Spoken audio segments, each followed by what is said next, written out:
Mga kaibigan, may good news para sa lahat. Kung gusto nyo nga makabasa ng mga balita tungkol sa Mindanao, wala nang iba kundi ang Mindanao Examiner newspaper. Mindanao ang sirkulasyon, Mindanao ang balita. Ang Mindanao Examiner sa Basilan, Sulu at Zamboanga. Gumawa na rin ito ng mga independent films at ABP, audiovisual presentation, at may photography at video services pa. Bisitahin po natin ang kanilang website sa MindanaoExaminer.com o tumawag sa 9925480. Marami pong salamat. Kaya natin to.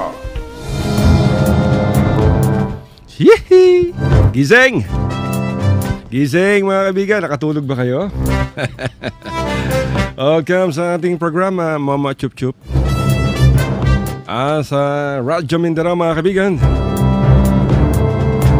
Dito lamang sa number 2 radio station sa Zamboanga Peninsula. Number 2 lang kasi lahat sila number 1, nagsisiksikan sila sa taas. Walang naiwan sa baba kundi kami lamang, ang DXXX. Ito po ang abang lingkod, Papaal, nagsasabing isang napakainit na hapon sa ating lahat.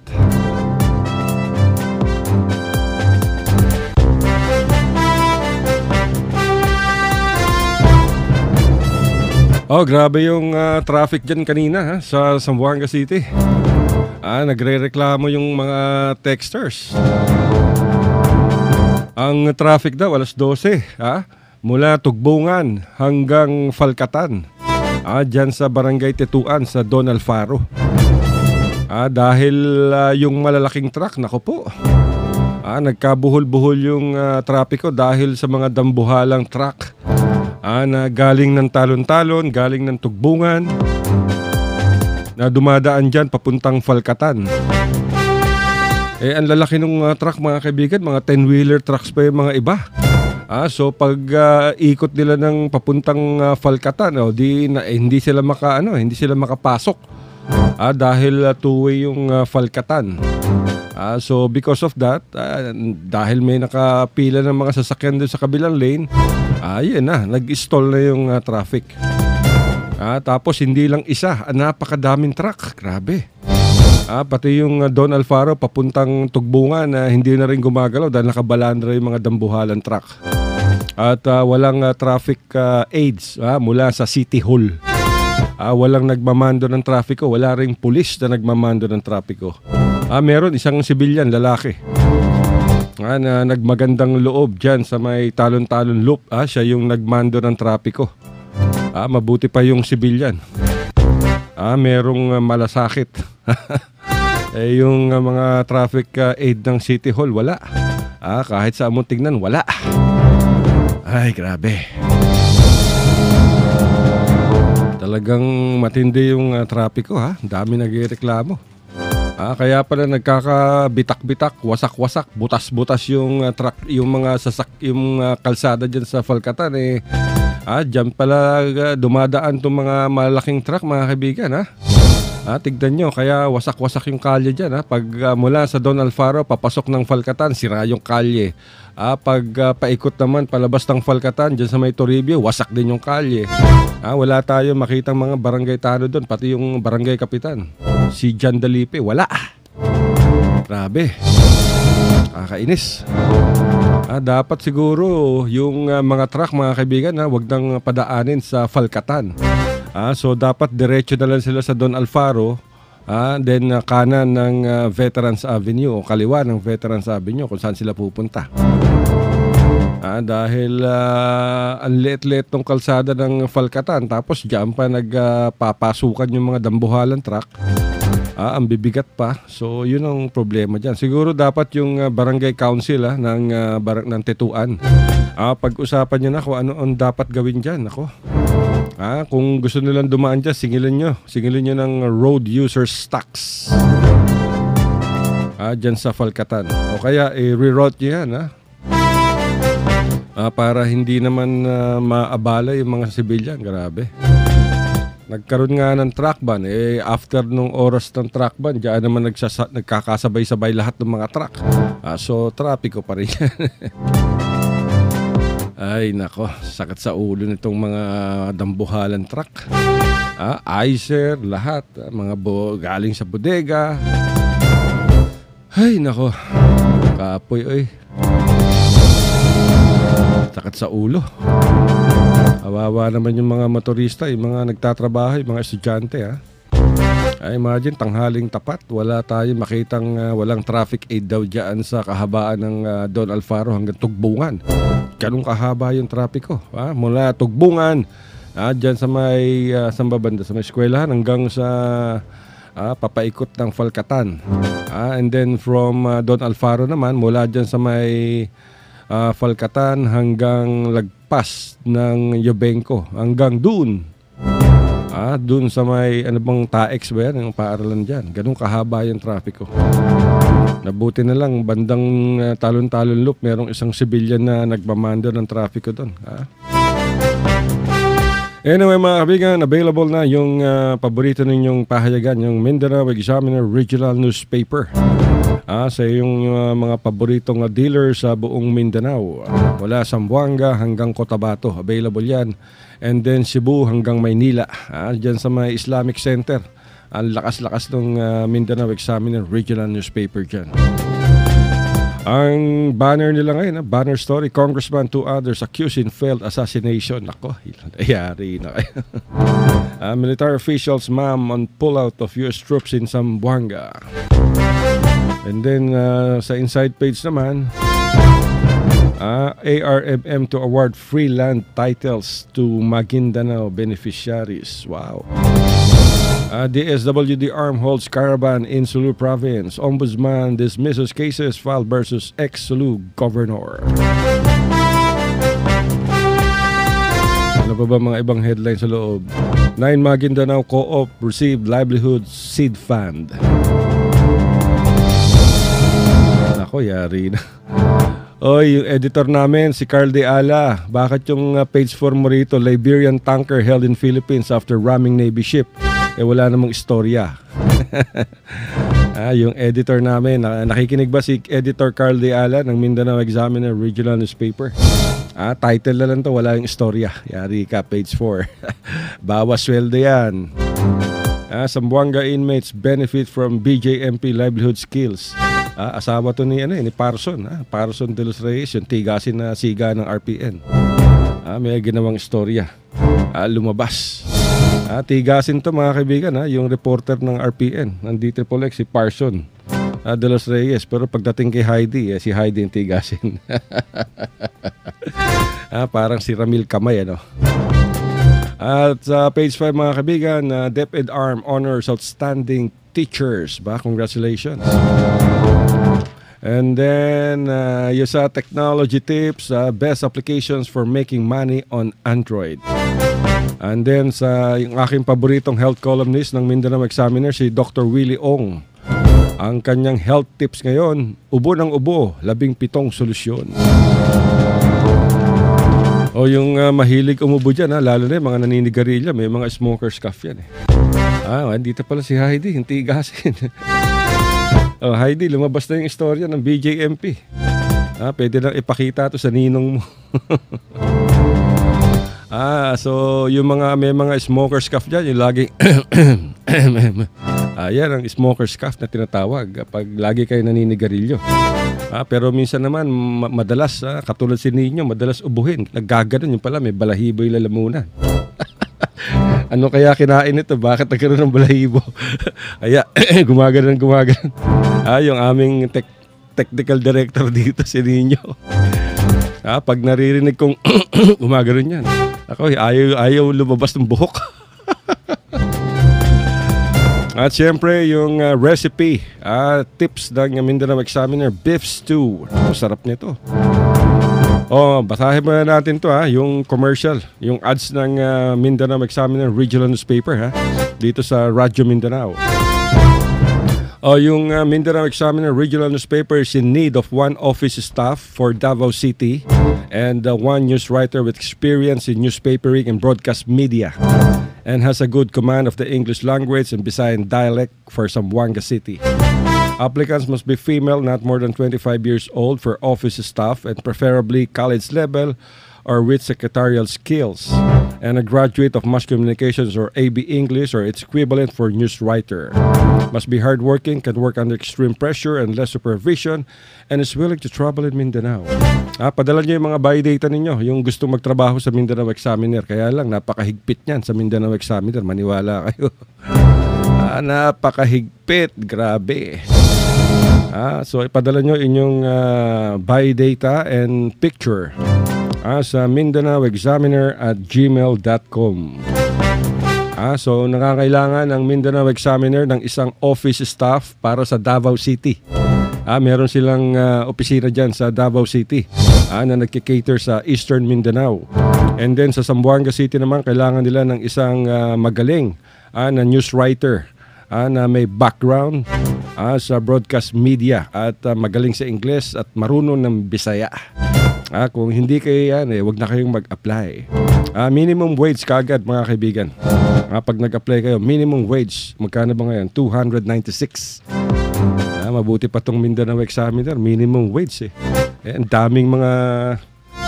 daming mga kumpanya sa Zamboanga hindi makapagpasweldo ng maayos. Nung isang gabi, nagpunta tayo sa supermarket, sa Yubenco, dyan sa Tituan, yung bagger. Sabi ko, bay, pila sweldo ni mo dire bay? Sagot ng bagger, 150. Naku po. Tinatawagan natin yung Department of Labor and Employment, 150 daw ang sweldo ng bagger isang araw dyan sa Yubenco Supermarket. Ang daming problema sa Zamboanga, diba?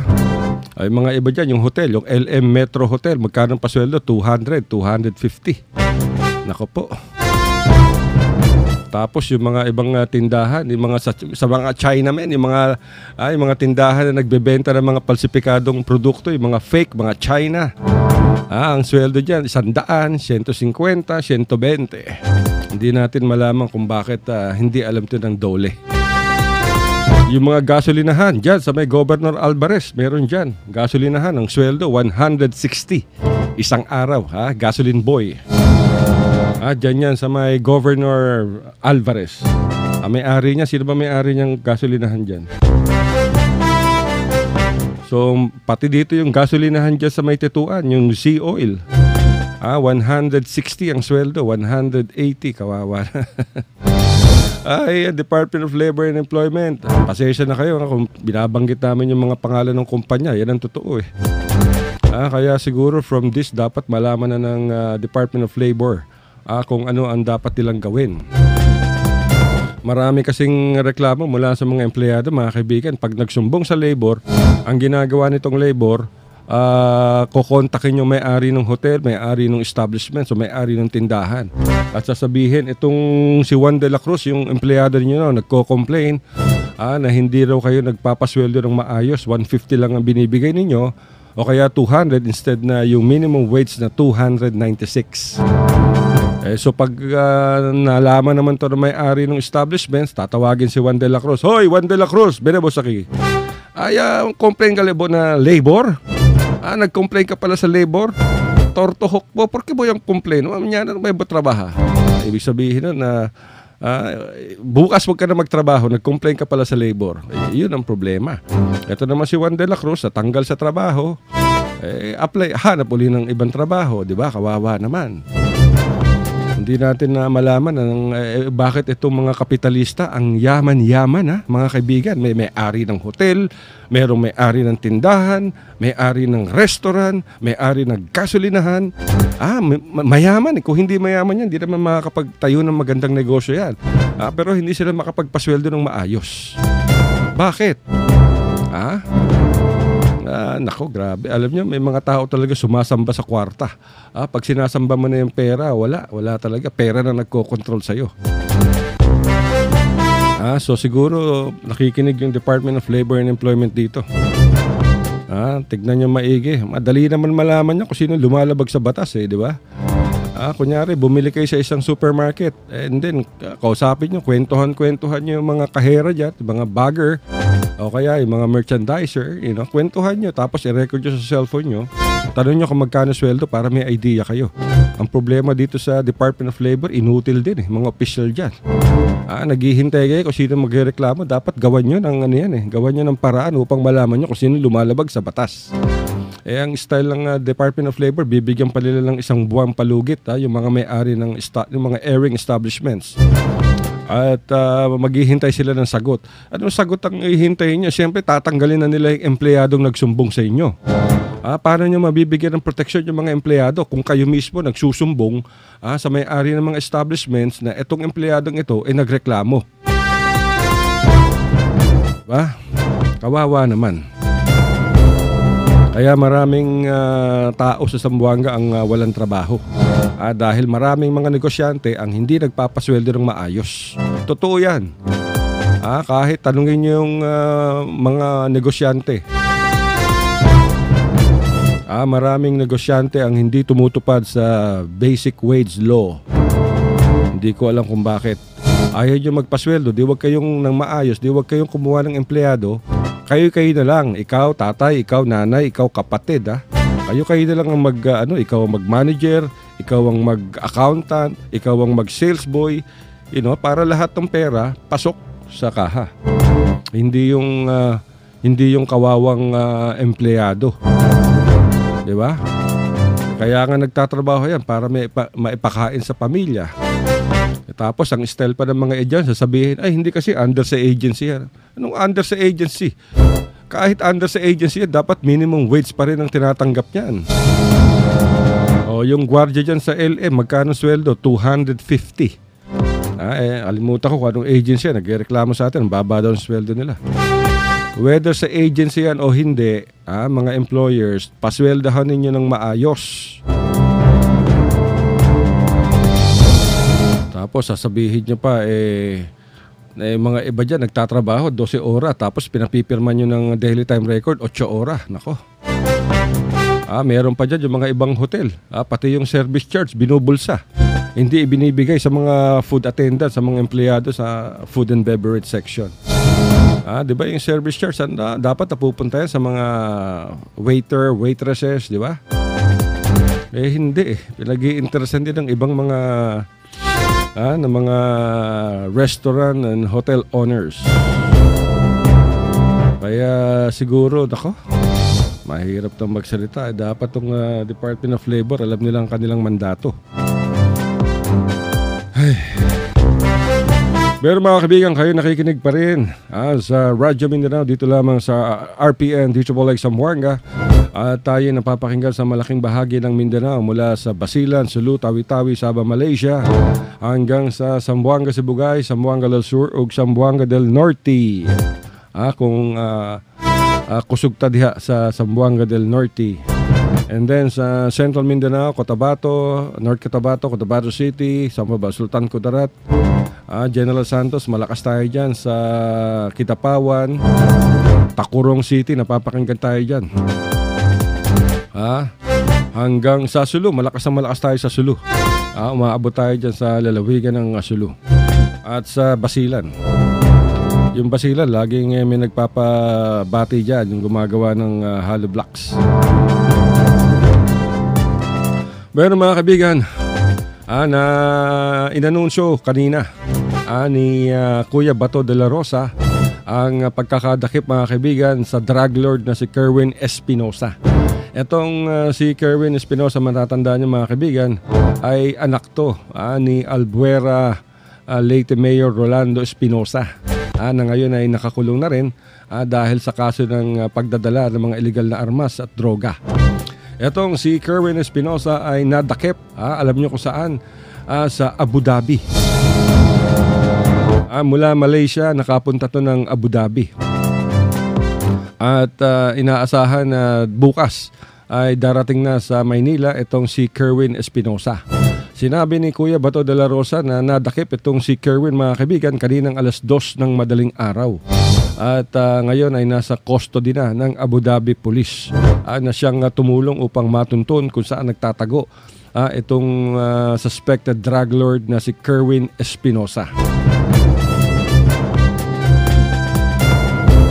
Alam niyo mga kaibigan, sinabi ni tatay ni Kuya Bato de la Rosa na mayroong nagtip sa kanila na mayroong isang OFW sa Abu Dhabi ang nakakita dito kay Kerwin Espinosa.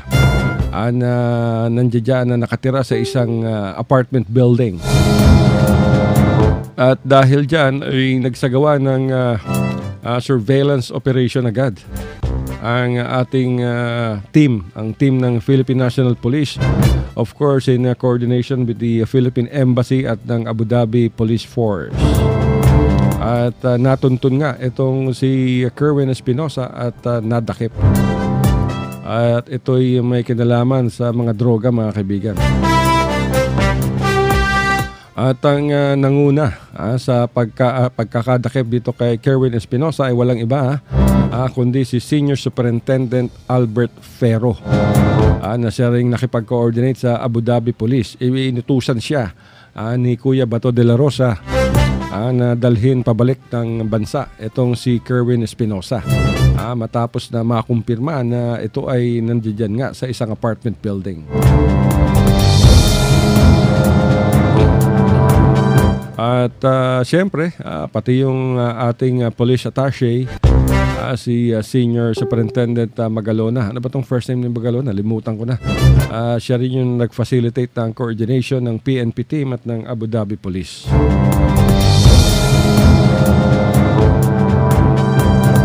At ang nakahuli nga itong mga pulis ng Abu Dhabi. Kasi alam niyo naman, mga kaibigan, hindi maaaring magsagawa ng pag-aresto ang PNP team diyan sa Abu Dhabi. Dahil hindi nila to jurisdiction, kaya maganda yung coordination. At siyempre ito ay dahil na rin sa sa abiso ng ating bansa sa Interpol o International Police, na kung saan ay itinimbre. Alam niyo, mga kaibigan, na pag ang isang bansa ay member ng Interpol at meron tayong extradition treaty sa mga bansang ito, itinitimbre ng Department of Foreign Affairs ang passport number, ang pangalan ng isang wanted person. Kunyari, si Juan de la Cruz wanted sa pagdadala ng droga at tumakas papuntang Malaysia. At nakakuha ng impormasyon ng PNP na nasa Malaysia itong si Juan de la Cruz. So titimbrihan nila yung International Police sa Malaysia upang sabihin itong si Juan de la Cruz na may passport number ganto ay tumakas papuntang Malaysia. So pagdating naman sa Malaysia, mga kaibigan, chichikin kagad to ng International Police upang malaman kung saan lugar dumaan itong si Juan de la Cruz. Kasi siyempre, pagpasok mo ng ibang bansa, dadaan ka naman sa immigration.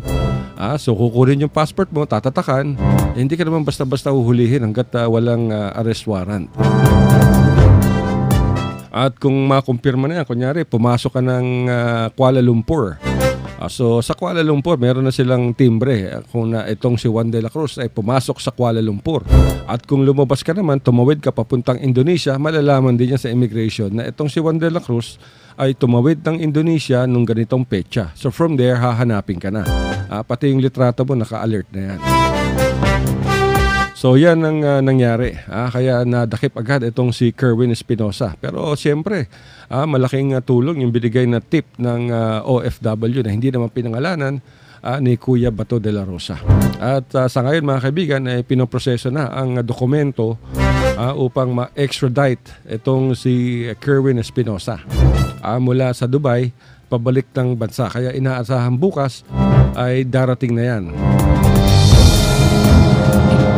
Ang maganda dyan, mga kaibigan, pag biglang kumanta itong si Kerwin de la Rosa at sabihin niyang nagbibigay ako ng drug money kay Senator Laila de Lima. Naku po. Diba? I'm sure baka i-link ni Kerwin Espinosa itong si Senator Laila de Lima. Dahil ilang mga drug lords sa Bilibid ang nagturo na sabit di umano itong si de Lima at sa illegal na droga sa pagtanggap ng mga pera. Iyan ang aligasyon, mga kabigan, nung mahigit sa 20 mga witnesses, mostly mga drug lords sa National Bilibid Prison, na iniharap itong ni Department of Justice Secretary Vitaliano Aguirre. Kaya importante yan, mga kaibigan, kung ano ang sasabihin itong si Kerwin Espinosa.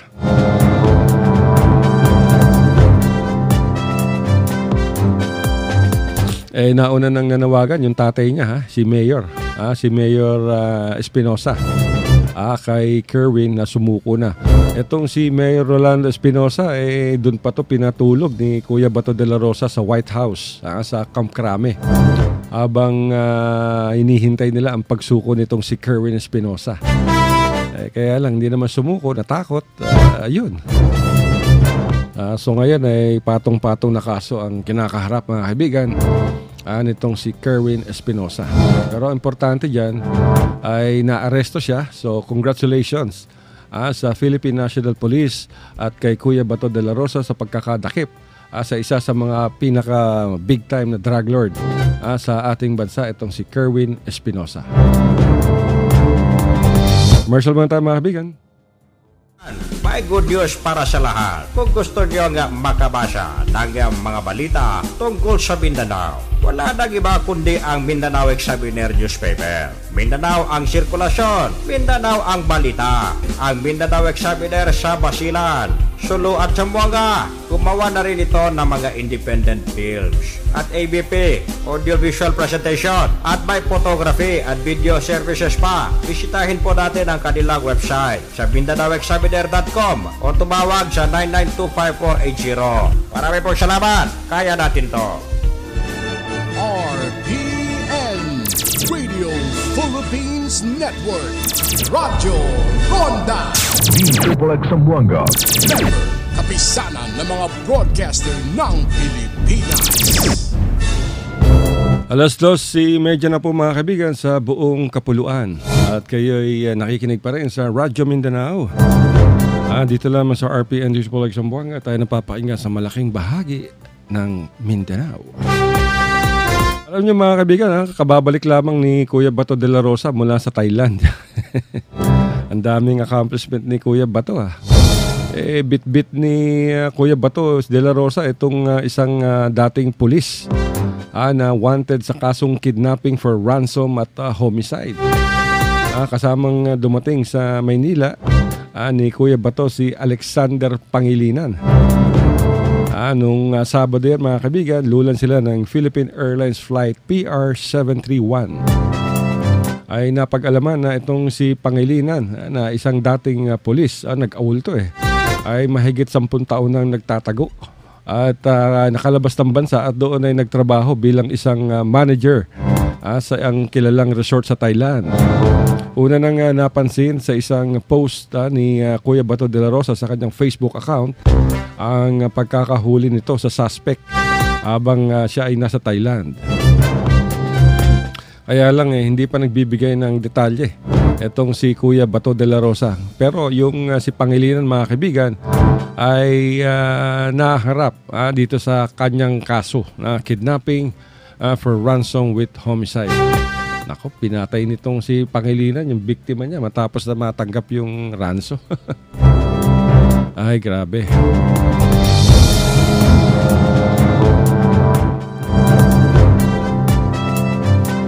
Alam niyo, mga kaibigan, kalalabas lamang nung bagyong yung bagyong si Karen. Pero ngayon may papasok na naman na bagyo.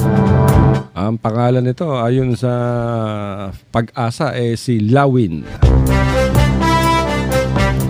Sa paglabas ng bagyong Karen sa ating bansa, inaasahan daw, sabi ng Pag-asa, na may mas malakas pang bagyong papasok. Nako. Sa Miyerkules. At umaabot to sa Category 5 o Super Typhoon. At pinangalanan to ng Pag-asa na Lawin.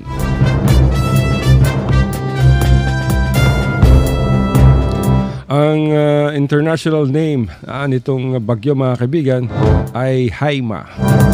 Pero alam nyo naman, sa Pilipinas, pag itong mga bagyon to ay pinapangalanan base sa alpabeto ng ating bansa, Abakada, Ega, Haila, Abaka. Kaya binigyan nila ito ng pangalan Lawin. At inaasahang aabot ang lakas nito sa 251 kilometers per hour bagong mag-landfall sa hilagang bahagi ng Luzon. At alam niyo naman mga kaibigan, magugunita na ang isa sa pinakamalakas na bagyong tumama sa ating bansa ay noong November 2013. Itong si Bagyong Yolanda na may international name na Haiyan. At nasa category 5 to, grabe. At matindi ang pinsalang dinulot nitong si Yolanda sa Visayas, particularly sa Samar at Leyte. Kinover natin to mga kaibigan, itong Typhoon Haiyan. At grabe yung dyan sa Leyte. Dyan tayo nagpunta at ilang araw din tayo na malagi dyan. At pasensya na sa mga kumakain, pero nagkalat yung mga bangkay mga kaibigan. Grabe. Hanapin nyo sa MindanaoExaminer.com yung words na Haiyan, Typhoon Haiyan. At Kama, and then Mindanao Examiner. At makikita nyo yung larawan ng pagkawasak nitong lalawigan. Dahil humampas yung napakalaking alon mga kaibigan sa dalampasigan at wash out talaga. Ang daming nasawi dyan. Siguro ang tinatayang namatay dyan sa bagyong dyan ay mahigit na 6,000. Talagang nung ako ay nagko-cover dyan sa Leyte, marami tayong litrato dyan. Nalitratuhan natin yung sitwasyon. Talagang nakakabagbag damdamin. Halos walang makain. Yung mga tindahan, sarado. Kahit kami, ako tsaka yung team ko mula sa Australia ay umasa lamang kami sa Philippine National Red Cross at binigyan kami ng ilang mga delata at tinapay. Lahat ng hotel puno. Talagang survival dyan mga kaibigan. Kahit saan ka magpunta, iba yung amoy. Amoy ng mga bangkay na naagnas. Grabe. Terrible mga kaibigan. First time kong maka-cover ng ganong kadaming nasawi. Grabe. Bata, lalaki, matanda, babae. Talagang pati yung simbahan, wasak. Imagine yung isang bangka, isang lancha ay napunta sa gitna ng kalye. Tapos yung mga sasakyan, baliktad. Grabe. At talagang hindi ko maubos maisip na kung bakit nagkaroon ng ganitong problema. At ang masakit pa nito, ginamit pa ng mga politiko yung pamimigay ng mga tulong sa mga apektado nitong bagyo. Na politika pa ng husto. Pero ang unang mga tumulong dito yung mga dayuhan. Yung bansang Amerika, yung bansang Hapon, yung ICRC, International Committee of the Red Cross. Sila yung mga una dyan. Sila kagad ang nagpadala ng mga pagkain bago yung mga Malacanang. At pero maraming nasirang mga pagkain dyan mga kaibigan kasi hindi ipinamigay kaagad hanggang sa ma-expire. Naging talamak din ng looting dyan mga kaibigan, nakawan. Sa mga department stores, sa mga tindahan, at makikita mo yung mga ninakaw binibenta sa palengke. Talagang terrible. So sana itong pagpasok ng Lawin, ng bagyong Lawin, ay sana ay maging handa ang ating bansa. Dahil siyempre category 5 to mga kaibigan. Category 5 katulad ng bagyong Haiyan o Typhoon Yolanda.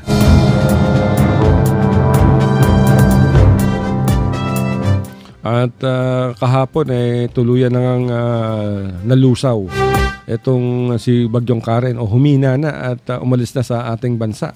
Bandang alas 8 ng umaga, ang huling nahagip nito ay ang Pangasinan. Kawawa naman yung mga Pangkalotok. Ada tiritrato mon, ada.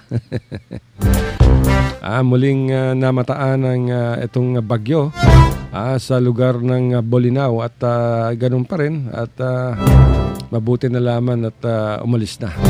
At ayon sa Department of Social Welfare and Development Secretary Judy Tagiwalo, na 3 umano ang kumpirmadong nasawi dyan sa naturang bagyo at karamihan dito ay mga nalunod.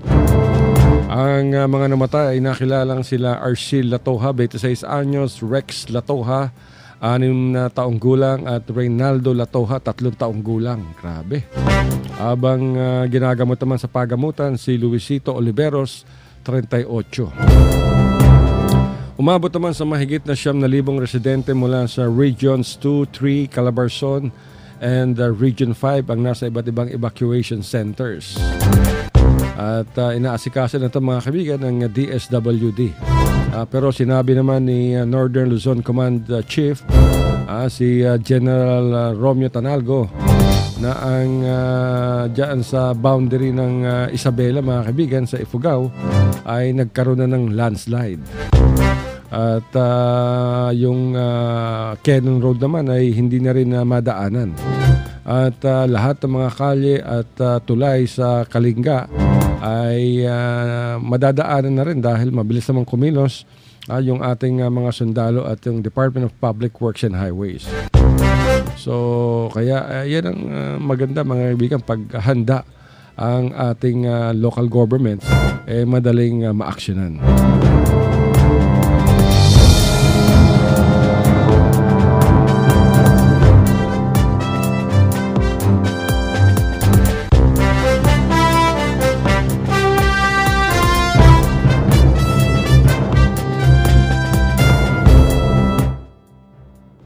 So hintayin natin to mga kaibigan, paghandaan nyo yung mga nakikinig sa atin dyan sa bandang Luzon, na kung saan ay naabot ang ating broadcast, ay paghandaan nyo ang papasok na bagyong Lawin. Mga charger, fully charged nyo, mga cellphone ninyo, mga gamot, pagkain, delata, para maayos na yan at lagi tayong handa. Kasi pag hindi handa, nako, talagang kita nyo nangyari sa bagyong Yolanda. Di ba? Yung ano pala, yung optical media board. Nakakuha tayo ng ulat sa ating correspondent sa Cagayan de Oro na naglunsad ng crackdown itong optical media board dyan sa nasabing lungsod.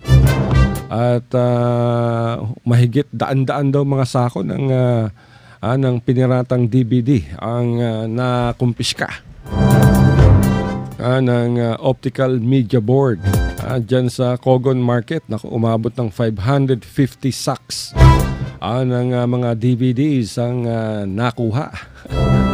Magkano kaya halaga nito? Pero sinabi naman ng ating correspondent na walang nadakip na mga nagbebenta. Ay nako, so kinumpis ka lang pala ng optical media board at hindi hinuli itong mga nagbebenta ng mga piniratang pelikula. DVD. Magbili ka ng DVD, mura lang. Meron dyan scandal. At hindi naman masabi kung saan galing at kung sino ang supplier nitong mga DVD mga kaibigan. Pero sa dami niyan, imagine 550 na sako, malaking sako ng mga DVD. So yun ang problema dyan.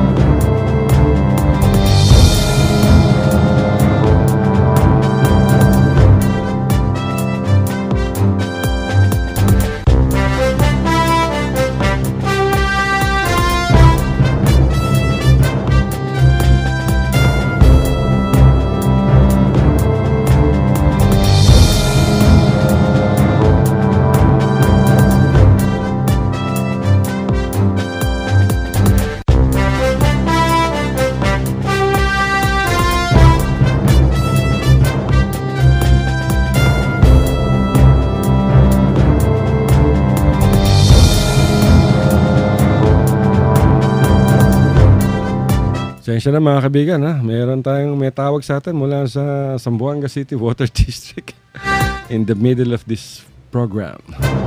Anyway mga kaibigan, sinabi naman ng Optical Media Board na tuloy-tuloy ang kanilang kampanya dyan sa Northern Mindanao. Punta kayo sa Zamboanga.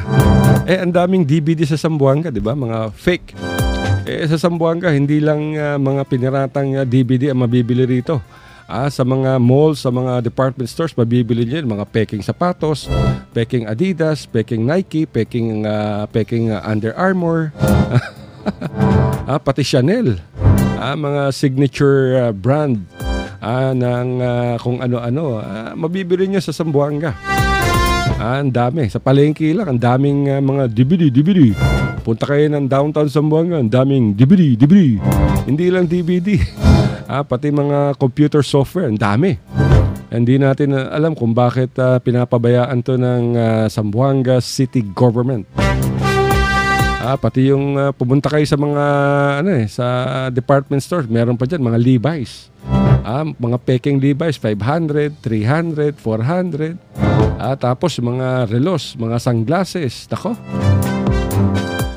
Yung isang pares ng Chanel na ladies sandals, ibinibenta sa halagang 500. Pati bag, pati iPhone, nako, nagkalat. Ang dami nagbebenta sa Zamboanga ng mga palsipikadong iPhone, Samsung, lahat. So pati yung hindi lang yan mga kaibigan, pati yung mga peking facial cream, moisturizing lotion, nako. Pati karaoke disc. Yung janitor ng Mindanao Examiner ron, nagreklamo, bumili daw siya dyan sa isang tindahan ng incheck. Sabi niya, sir, makakabili ako ng baterya. Etong ano bang baterya itong binili nito? Mura daw, mura. Ano lang, 99 pesos, 4 na baterya ng AAA na. Energizer. Tuwan-tuwa yung janitor, nag-report sa amo niya sa Mindanao Examiner. Yung amo naman niya nakasimangot kasi alam niyang bumili sa tindahan ng incheck. Diyan daw sa may Sukabon. Ano ba tong tindahan ng incheck sa malapit sa may Nation Theater dati? Tabi ng Viva. Chinaman. So nung nilagay na nila sa caller ID ng telepono yung bateryang AAA, walang power. Galit na galit yung amo. Wala nagawa yung janitor kundi kumamo tala ng ulo. Tuwan-tuwa Sir! Pwede ko kumpra baterya, AAA. Barato gayot. 4 bilog ya. 99 lang. Yung amo niya, nakasimangot sa kanya. Halos kainin na lang. Yung pala, walang battery yung power. Mag-ingat kayo mga kaibigan. Maraming mga tindahan ng mga palsipikadong produkto. Bukas, dadaanan natin yan. Yung mga tindahan na nagbebenta ng mga peke. Paglabag yan sa Department of Trade and Industry. Paglabag yan sa business permit. Pati yung mga nagbebenta ng mga DVD. Hindi natin malaman kung bakit napapabayaan to ng City Hall. Hindi naman dahilan hindi kasi wala nagreklamo, wala nagpa-file ng complaint. Kailangan pa ba may mag-file ng complaint na nagbebenta ang isang tindahan ng mga piniratang DVD, pirated movies? Yan pa lamang, paglabag na ng business permits yan. Diba, nilalagay sa business permits kung ano negosyo mo, merchandise. Hindi naman nila nilalagay doon na, ilalagay ba nila doon na we will sell fake DVDs? Siyempre hindi. So, responsibilidad na ng City Hall niya tignan kung naayon ba sa batas itong mga negosyanteng nagbebenta ng puro mga palsipikado. Ang daming cellphone dyan lang sa may dyan lang sa loob ng Gateway, Southway. Nako, daming nagbebenta ng mga palsipikado dyan. Sa labas, dyan sa labas, dyan sa may Plaza Persing, nakapaikot yan. Ang dami dyan, puro nagbebenta ng peke. Dyan sa tapat ng Shopper Central, may nagbebenta ng mga peking kung ano-ano dyan. Mula cellphone, relos, DVD, lahat. Diba? Tapos yung mga nagbebenta ng cellphone sa ilalim ng Universidad de Zamboanga, hinuhuli nyo. Yung mga nagbebenta ng mais, sigarilyo, hinuhuli nyo. Pero itong nagbebenta lantaran ng mga palsipikadong produkto, wala kayong magawa. Tapos sasabihin nyo, yung mga vendor na nagbebenta lamang ng mais, nagbebenta ng kung ano-ano sa sidewalk, kung habulin ninyo, nako, grabe. Samantalang itong mga nagbebenta ng peke, may mga pwesto pa. Di ba? Yan ang sinasabi natin, hindi patas ang batas sa Zamboanga City. Hindi lamang sa Zamboanga City, muging sa ibang bahagi ng Mindanao. Kaya dapat matuto na tayo lahat. Kung gusto nating umasenso, kailangan gawin natin lahat ay tama. Bueno mga kabigang, kayo nakikinig pa rin dito sa Radyo Mindanao. Isang oras ng chismis, opinion, komentaryo. Kaya yung mga natatamaan, huwag kayo magalit kasi ito'y pawang mga opinion lamang. So kung sa tingin ninyo tama kayo, go on, that's good. Gawin ninyo yung ginagawa ninyo. Gagawin din namin ang aming trabaho.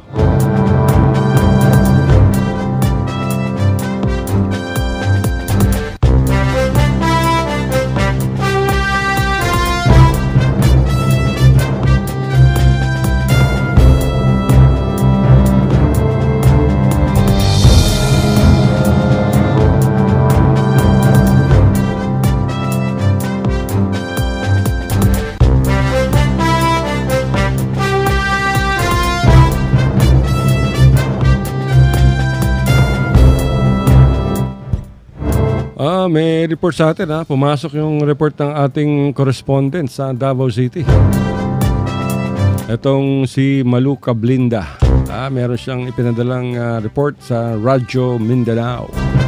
Na gipatay sa riding in tandem ang usa ka barangay kapitan og ig-agaw niini samtang sila sakay sa multicap sa barangay Malibago, Katil, sa Davao Oriental kagahapon. Sa Davao Oriental man nahitabo Ang mga biktima giila sa Katil Municipal Police Station ang sila barangay Kapitan Regalado Carbonilla, 52 anyos, sa barangay Abehod, sa nasangpit nga lungsod, og si Anaclito Reyes, 60 anyos, trabahante sa local government unit sa Katil. Sa investigasyon, padulong unta ang duruha manabong sa barangay Malibago, sakay sa ilang sakyanan, sa dihang gisabayan sila sa upat ka mga laking sakay sa motorsiklo o didto na sila gipang pusil. Ubay-ubay kabala ang nahiuguman sa mga biktima o nadeklara silang dead on arrival sa ospital. Asayran sa investigasyon nga nalambingit matud pa ang mag-agaw sa illegal nga droga. Sus Ginoo.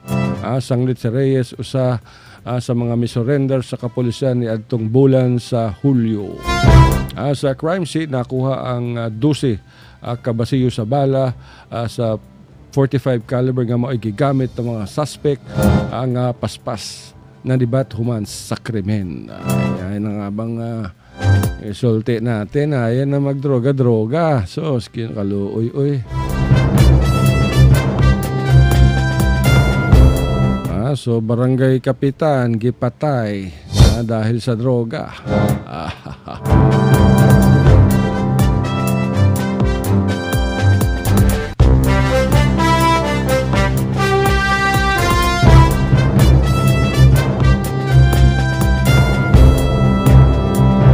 Kanay gwapo ning balita mga igsuon.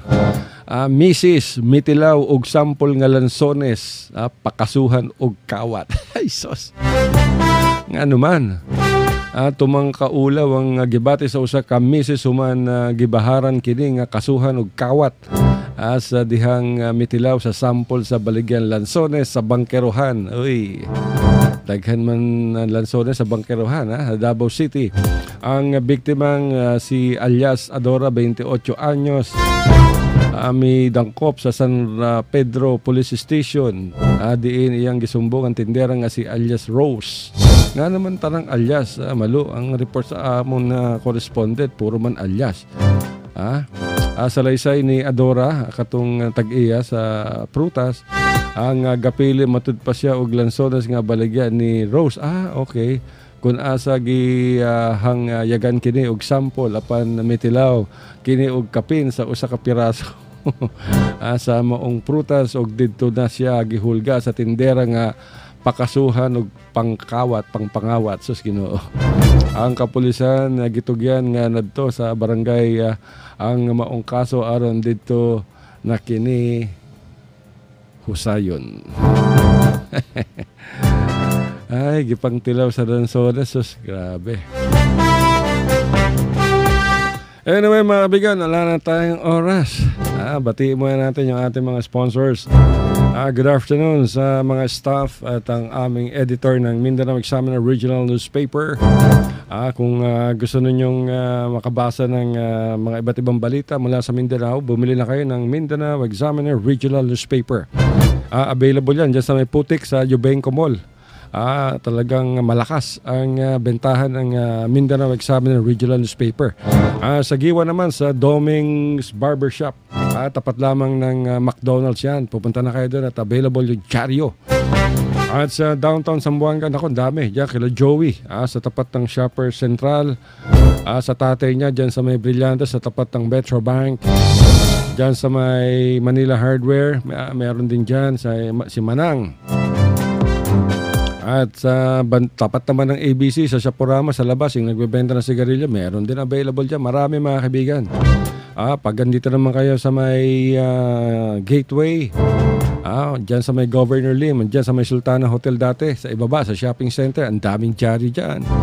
At sa Pagadian, available ang ating Mindanao Examiner Regional Newspaper. Sa Cebu, Davao, Cotabato, lahat. Sa Sulu, available din yan. So, good afternoon sa Mindanao Examiner Regional Newspaper. Lahat tayong oras. Ang samahan na ng tingin tayo ninyo. Inuubo ka pa ba? Meron pa bang buhok sa iyong lalamunan? So, bueno mga kaibigan, ako, patapos na. Wala na talaga tayong oras at naubos na yung atin yung Blue Jazz Beach Resort and Water Park. Huwag niyo kalimutan. Punta kayo dyan sa Samal Island. Kung gusto niyo mag-celebrate ang weddings, bakasyon or whatever, dyan na sa Blue Jazz Beach Resort and Water Park. Tawagan ninyo sa telepono bilang 082-284-2000. Ulitin natin, ang kanilang hotline ay 082-284-2000 at